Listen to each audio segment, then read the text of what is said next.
Hi friends!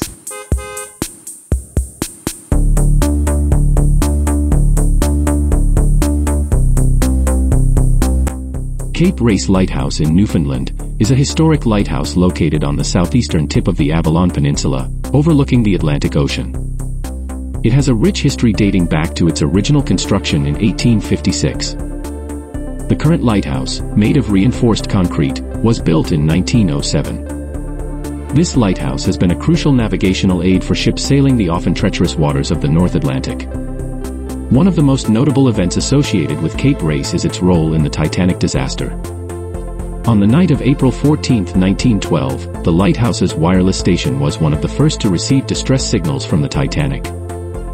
This connection to the Titanic has made Cape Race a point of interest for many visitors. The lighthouse stands 29 meters tall, and its light can be seen from 24 nautical miles away. Visitors to Cape Race Lighthouse can enjoy stunning views of the rugged coastline and the vast Atlantic Ocean.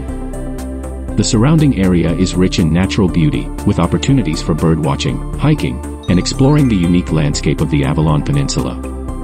Cape Race Lighthouse is a designated National Historic Site of Canada, ensuring its preservation for future generations to appreciate its historical significance and natural beauty.